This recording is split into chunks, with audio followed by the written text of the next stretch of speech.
Dear sisters, brothers in Christ, warmest greetings to you all in the name of Triune God, God of life, God of justice, God of peace. I welcome you to this assembly and my sincerest thanks to our South African host. How wonderful it is to gather as one family of God and mission here in Melbourne. And also thank you, UCCSA, for this lovely shirt. So they asked me to take out this Western suit and put the African shirt. That's right.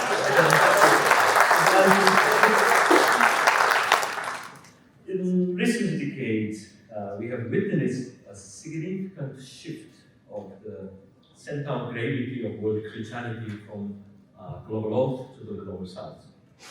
Together, Africa, Asia, and Latin America and Pacific are now the home of the 75% of the world Christians today. By 2050, Africa alone will be the home of the more than 40% of Christians in the world. In this demographic shift, Africa has emerged one of the most dynamic centers of Christian mission. This shift is not merely geographical, but also symbolizes a profound spiritual movement that recognizes the vibrancy, resilience, and deep faith of African people. Africa is emerging as a spiritual powerhouse, and the responsibility that comes with this shift is not right. The African context, marked by the history of colonization, oppression, and the fight for liberation and independence, has created a unique blend of theology that resonates with collective yearning for freedom and dignity. South Africa, especially, has been a leader of African liberation movement with the Black theology of liberation. As the CWM assembly takes place here in the heart of Zululand, I hope that our conversations and reflections will be formed by the fact that we are meeting in the land of Africa in the context of these realities. CWM is a global community of churches in mission. This is our non-negotiable identity. CWM is neither independent mission society nor an international donor agency. It is an equal partnership of churches to carry out the God mission together in our respective contexts. Therefore, the member churches are primary agents in carrying out the vision and implementing the strategy that seeks to build life-flourishing communities. How can we witness together to God's life-giving mission through our assembly? Building life-flourishing communities is the aim of CWM mission. This vision emerged from the new strategy framework from 2020 to 2029 and was unveiled during the planning of the 2020 assembly. However, last assembly had to be cancelled due to the COVID-19 pandemic, which forced global family to meet virtually for the first time, and we were able to elect only our representatives. As I begin my General Secretary report, I appreciate my predecessor, Dr. Colin Cowan, for his leadership and commitment, particularly during this difficult COVID-19 period.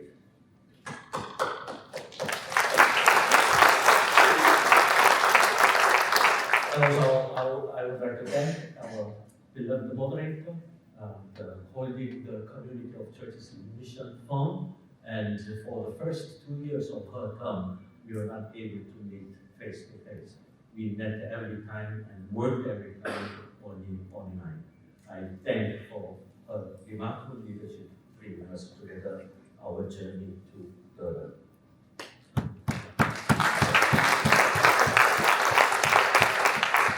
this General Secretary report, first I will summarize the key achievements and journeys we have taken since 2020. Second, I will introduce my missiological reflection on the assembly theme. However, we are going to have a keynote of the assembly theme in the afternoon, so I don't want to take a job of the keynote speech, but I wanted to provide only as a reference materials for your meeting, so I will skip the second part. Third, I will propose some of the future directions I'm thinking for the CWM's missionary journey in the future. Reflecting on the journey since 2020, the COVID-19 pandemic and aftermath.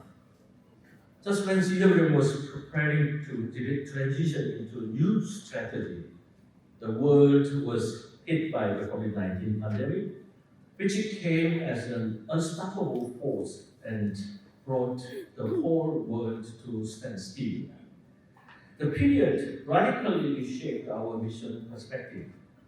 Many thought the pandemic would fade away by the end of 2020. However, 2021 was even worse due to the new and more infectious COVID-19 variant like Delta and Omicron. The pandemic rapidly spread across the globe, impacting people, taking lives of our close friends, even relative family members, and crippling economies, and exposing numerous vulnerabilities of this fragile world.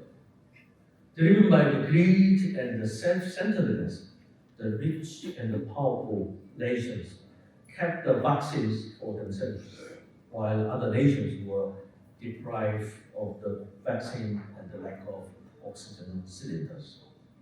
While most of those with the money and resources have survived, the poor and oppressed have fallen prey to the pandemic. The survival of fittest was the only rule functional in the context of pandemic-stricken world. The most religious communities, especially churches, were severely impacted by the pandemic. CWM was not exempt from the effects of the pandemic either. Most of our gatherings were confined to being online. All the meetings and activities of our governing bodies, regions, committees, and programs were also conducted online. Due to the COVID-19 restrictions, we had to cancel, redirect, or postpone many of our mission activities. We are thankful God that CWM was able to accompany with our member churches through the COVID-19 gift of grace initiated by my predecessor, at least for 3 times to support the essential ministries of our member churches.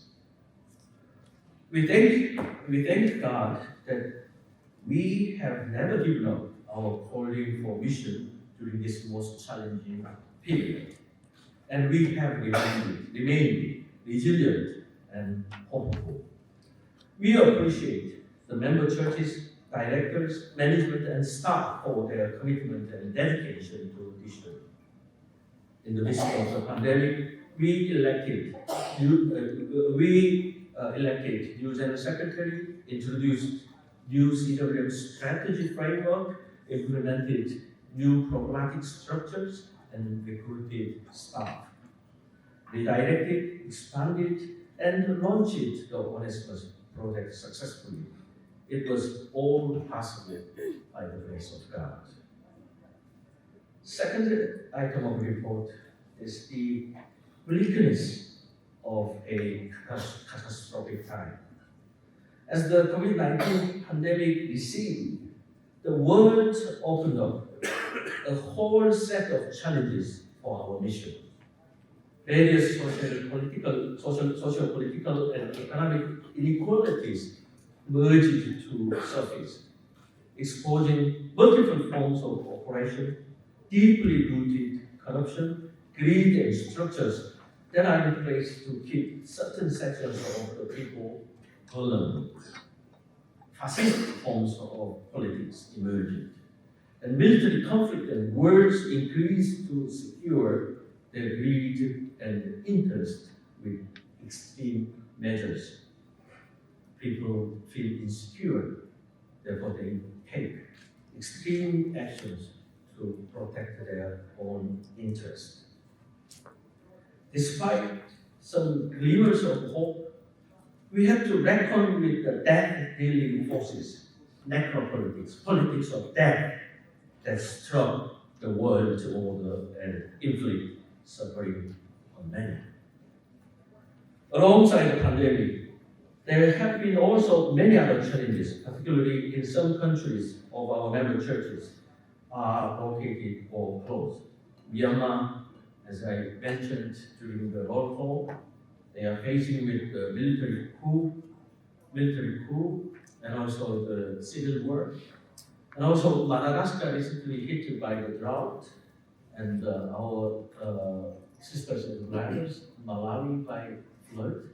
And recently there was landslide in the Papua New Guinea, earthquake in Syria and Taiwan, and also war in Ukraine and conflict between Israel and Gaza. These are few examples of the bleakness of the catastrophic time today. The world is deeply wounded, even catastrophic. In his giftful lectures in Edinburgh this year, our brother Cornel West raised a missiological question.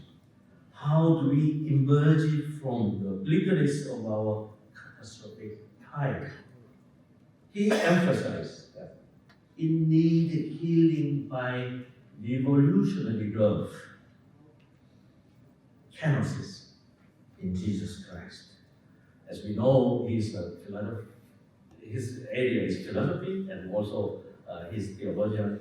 But I appreciate and surprised at the same time that he was mentioning about the kenotic love as a means of healing this troubled and wounded world in one of the most famous secular lectures, Revolutionary Love. As we gathered here for the CWM Assembly, how can we spread news that the power of God's love is far superior than that of necropolitics of the empire? The power of life before power of death. Despite all these challenges, CWM community has displayed great resilience and commitment to resisting life-denying forces and fostering life-flourishing communities. The following are some key highlights of our journey. Decolonizing mission and ecumenism. Undeniably, CWM has its roots in British history of expansionism and missionary movement. We grew out of the London Missionary Society founded in 1795.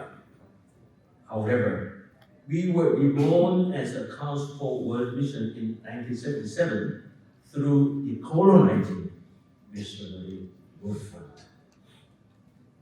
The courage our community has taken since 1977 was a new inspiration for the rebirth of the global missionary movement. Since then, CWM has lived out of calling, sharing resources, people, and insights in mission as an equal partnership of churches committed to missionary. But hope of the colonial era have not been realized in full yet. The system which colonized and enslaved the global South, especially Africa and peoples of African descent in diaspora, continues to exploit and discriminate. The system and ideology of settler colonialism and the doctrine of discovery which was stolen from land from the indigenous peoples, developed the slavery trade, still remains and functions powerfully by the global empires. These empires are evacuating Christians in the land of Gaza and then take that land with the settlers colonial. The systems set up by the institutions to the post-colonial global north continue to capitalize on the vulnerable members of the marginalized communities. Racism and supremacism, which powered by the colonial era, remain as forceful today as ever in the last 400 years. It's a time to make this history by our mission work. CWM has begun to see that these sins are deeply rooted, not just in colonial era institutions, but some of our missionary endeavor too.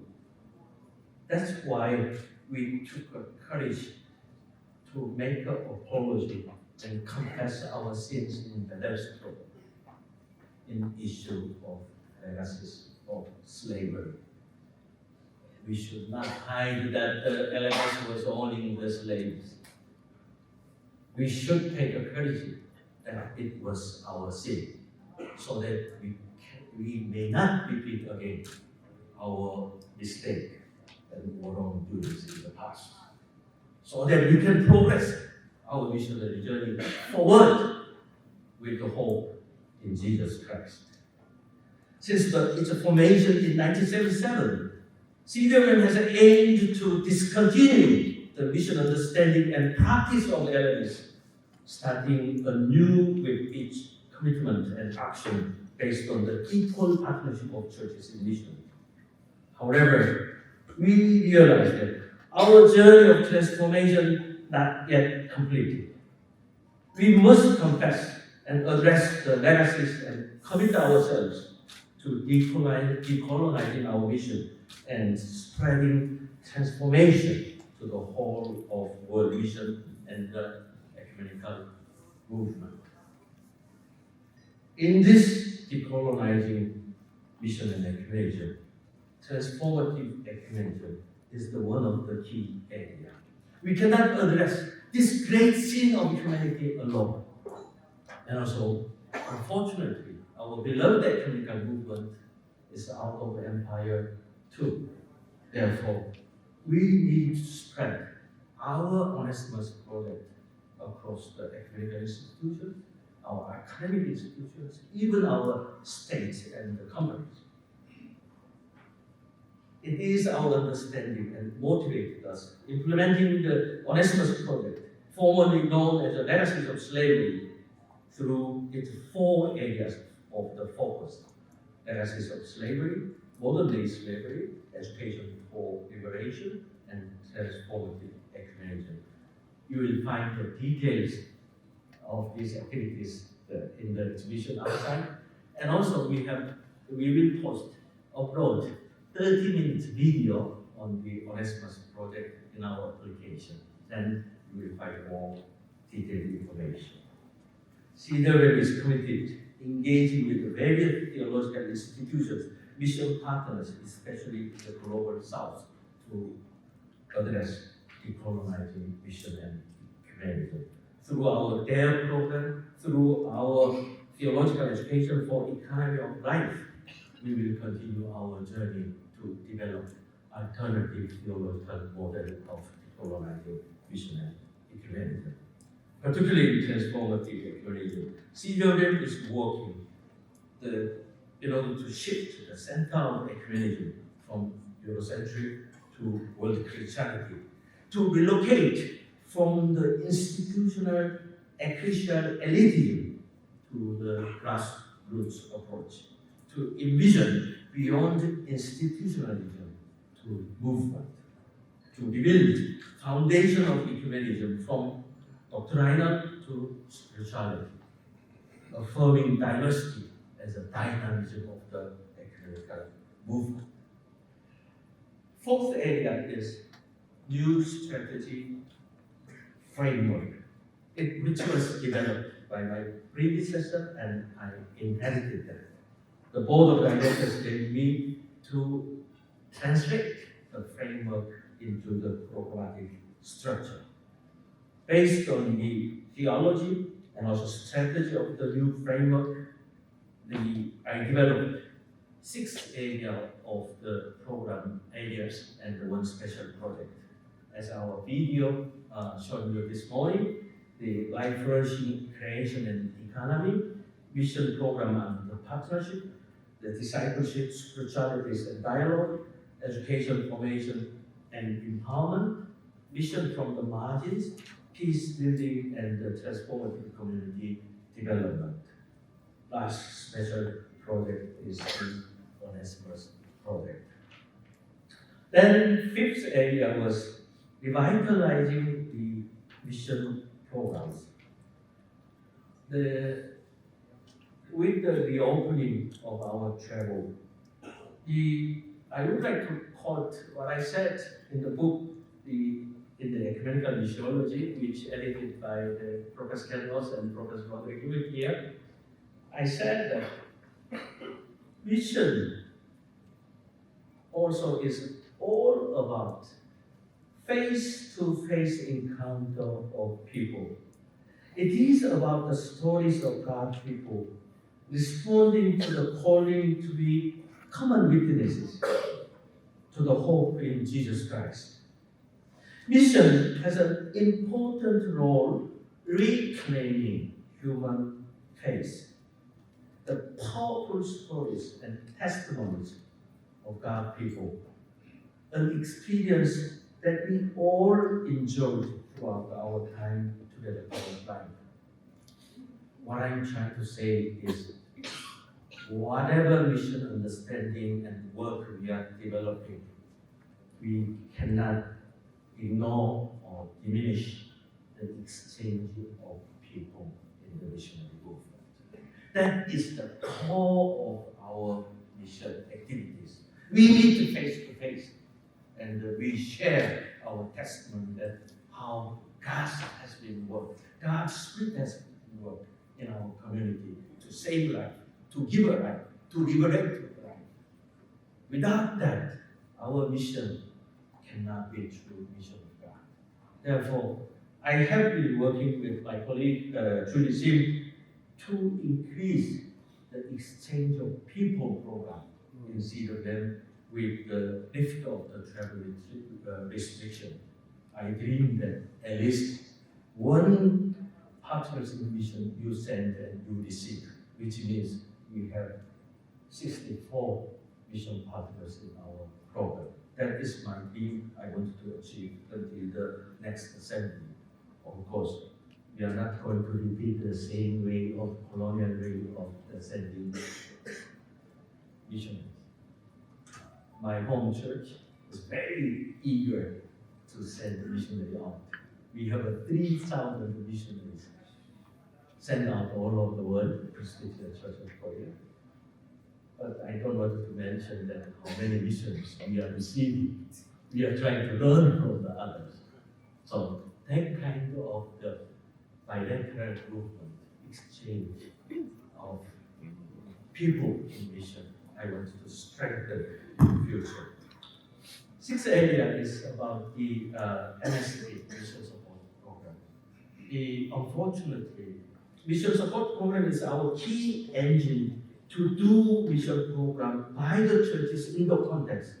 But many of our program was stopped during the COVID-19 period. Now we are trying to revitalize our MSP.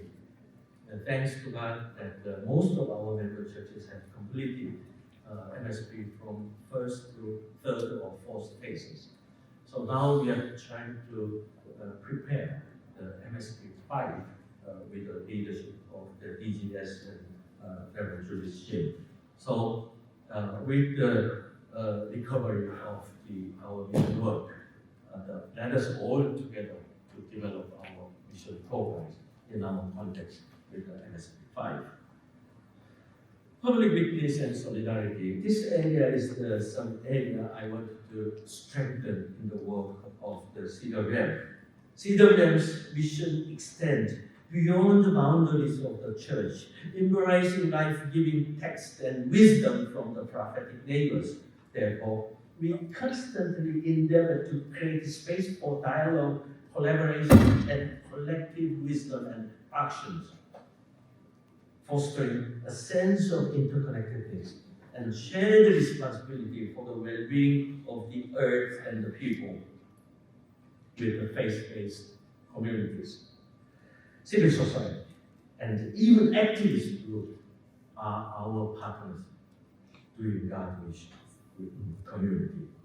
CWM is committed to addressing global issues and challenges through its mission and academic engagement, including working towards economic and ecological justice and peace and public witness in the global society. The CWM has been working together with the World Council of Churches, World Alliance, the World Communion of Reformed Churches, Lutheran World Federation, to work towards new international financial and economic architecture. NIFEA program is one of the examples of our global public witness. CWM also worked for the, as I mentioned, through the solidarity and action work. We work with Madagascar, Malawi, Syria, Taiwan, and Ukraine to meet crisis there. And also, CWM is developing the Agape Hospital project in Myanmar. As a hospital sounds like our old ways of doing mission. However, during the COVID-19 period, 3,000 church members and church leaders, including Vice Moderator, Principal of Theological College, Deputy General Secretary, passed away in northern Myanmar in our member church, PCM. And then they have owned a small clinic in the capital city of Kademio State. So this small clinic treated thousands of people and saved their life. They have a 6-bedroom. So CWM, together with you, our member churches, we want to develop 100-bedroom general hospital in northern Myanmar. It's a neither colonial way of doing mission. It is saving lives of our member churches. In terms of financial resources, we are okay. We are working together with our member churches, academic partners, and Christian hospitals in Asia, but still the civil war is preventing us to start this building of new hospital. So we pray that the situation come soon better so that we can start the hospital.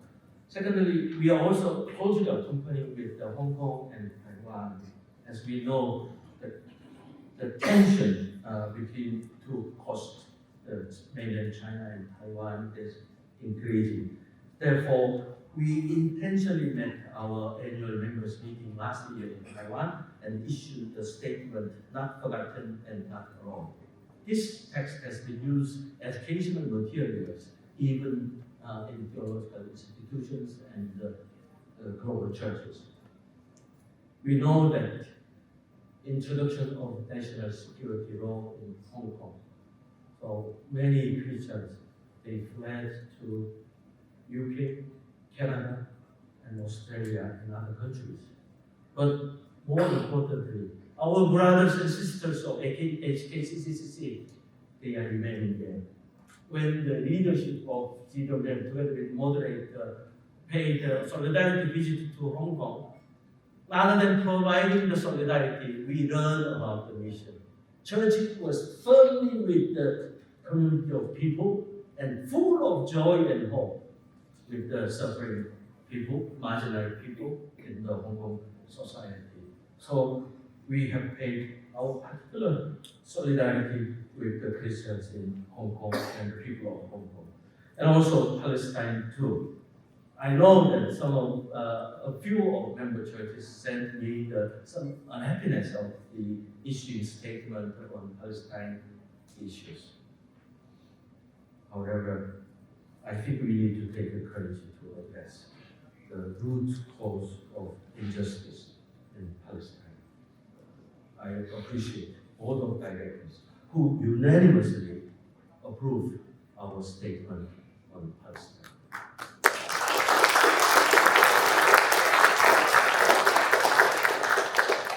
Because of time, I will try to skip my missiological reflection on the assembly theme. However, I will try to appeal you, particularly read the findings from our regional pre-assemblies. These missiological findings from the regions through the pre-assembly event is really important and significant issues. So before we listen to the keynote speech this afternoon, please read this summary of the outcomes of the pre-regional assembly event. Now, I would like to move on to introduce some of the future agenda on our ongoing journey after the assembly. Of course, our journey will be shaped through your determined reflection and insight into this assembly. However, I want to just share with you some few directions in the future. The first one is the widening and strengthening our partnership. Some of you may recognize that we have some observers amongst us in this assembly. Since the gift of grace in 1997, CWM had not invited new member church for 2 decades. After that, our new member, 32 member, 32nd member, EPM, has joined the CWM in the Jeju Assembly in 2016. Then after the Jeju Assembly, we have formed a task group to reflect about our policy in terms of inviting new member churches. And then this task force group recommended the 10 names of churches which can be considered as new members of the CWM with 2 criteria. One is the churches who have a historical connection with LMS, which means the born out of LMS. Secondly, who share our own contemporary vision ethos of CWM. With that criteria, we are inviting 5 churches as observers to this assembly. Cook Island Christian Church. It is mystery how Cook Island Church is not a member of CWM because it was one of the earliest churches with the UPM started by the Missionary Society. And the Presbyterian Church of Vanuatu, Presbyterian Church of Mauritius, Evangelical Congregational Church in Angola, Presbyterian Church in Trinidad and Tobago. So 5 churches are present in this assembly.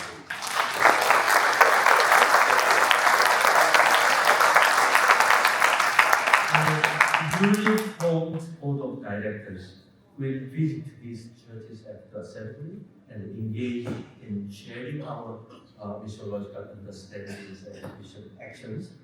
And it is my hope that board of directors bring to the first annual members meeting next year recommendations whether we are going to accept these churches as our new members. In addition to these churches, although they have no, the clear connection with the London Missionary Society, the Presbyterian Church of Pakistan, Guyana Presbyterian Church, Christ Church in Thailand, Presbyterian Church in the Republic of Korea, 4 churches, they also expressed their willingness to join CWM.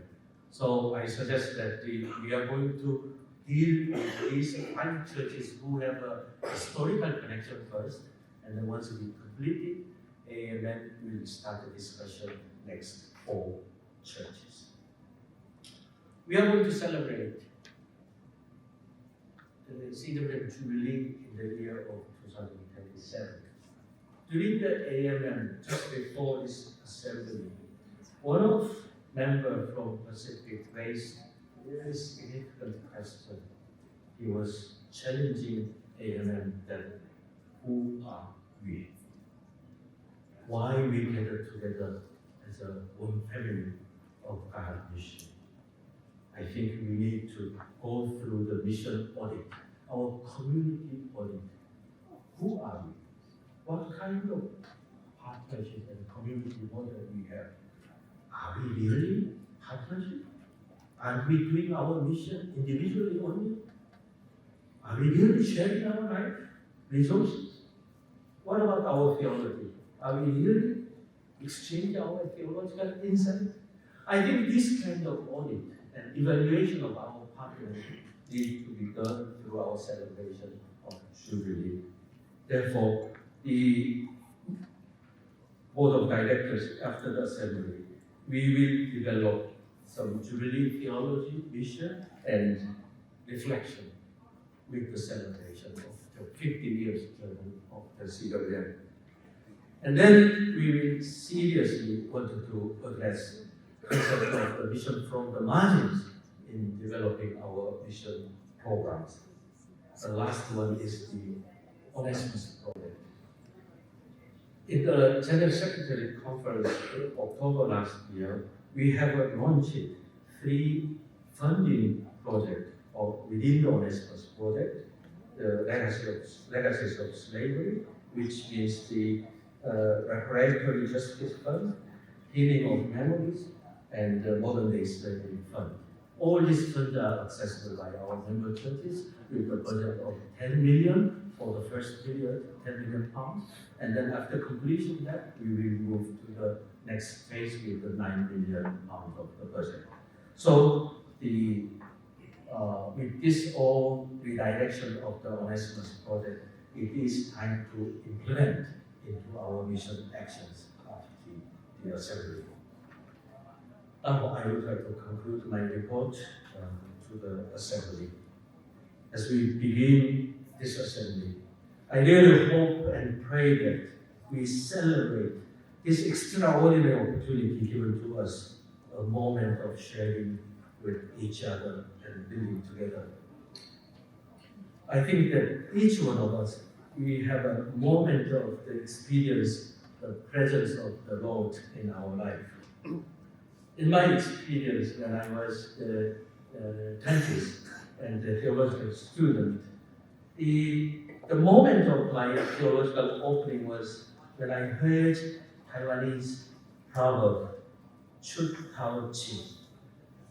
Hang Po Ho, who is our former moderator of CWM, explains that the meaning of Chut Tao Chi is to raise one's head out of darkness, to see blue sky, and to breathe spring air.